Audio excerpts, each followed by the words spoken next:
Mo Salah has the Merseyside derby at Anfield. He is a big name, but are we going to captain him for the big name or the data? Ollie Watkins faces a promoted side in Sunderland. That's away from home, and he's got 3 straight blanks. Can we trust him to deliver now?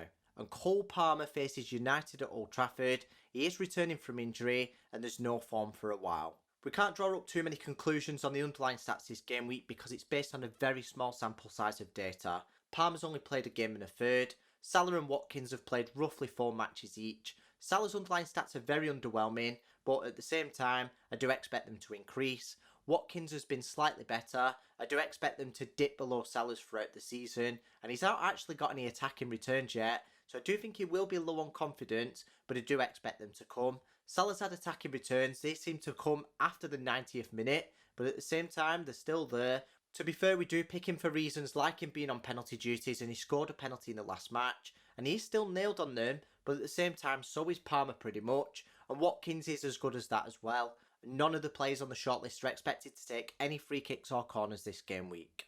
It's the Egyptian who's got the highest anytime goal scorer odds this game week. He's also got the highest anytime assist odds, and of course when we combine them both together, he's got the highest chance of returning. He's also got the highest points projections this game week. He's 1.7 ahead of Palmer on FPL Review and 2.3 ahead of Watkins on Fantasy Football Fix. They've got Palmer extremely low because he is returning from injury. He only played 34 minutes in the last match, so that will be down to expected minutes. They've also got Watkins slightly lower than FPL Review. I do think that's partially down to expected minutes. You'll see later on in the video that his expected minutes are decent on FPL Review, and at the same time, I do think they could be considering Villa's lack of attack.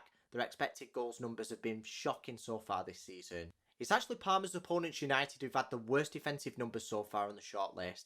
At the same time, on the shortlist they've had the worst defensive fixtures as well. Everton and Sunderland were right at the top of the ticker at the start of the season. United were quite far down. They've had a couple of difficult fixtures. I know they've had a couple of easy ones, but Everton and Sunderland haven't had any difficult ones so far. I'm not going to shift the blame away from United though. They have had a couple of easy fixtures still. Fulham and Burnley are pretty easy from a defensive perspective, and these are poor defensive numbers. Not to forget, towards the end of last season, they had poor defensive numbers again. I'd actually put the quality of the fixture in reverse order of the quality of defensive numbers right now. So Palmer away at United, I would say is the most difficult right now. Salah at home to Everton, without Branthwaite, I would say is the second most difficult. Then the easiest one, I would say, is Watkins against promoted side Sunderland. And at the end of the season, I think they'll have the worst defensive numbers out of the 3. Whilst I think Everton at home is easier than United away at the minute, when Everton get Branthwaite back, I think that will be a much more difficult fixture. But right now, it does look like Branthwaite's not going to play. So I do think Salah's got the second easiest fixture. And if Branthwaite is announced as fit for this game week, then I'd say that Salah's actually got the most difficult. This video has been recorded well ahead of the deadline on Tuesday, so you can watch it in advance, but I don't have the data on Liverpool's or Chelsea's Champions League fixtures or Villa's EFL Cup fixture.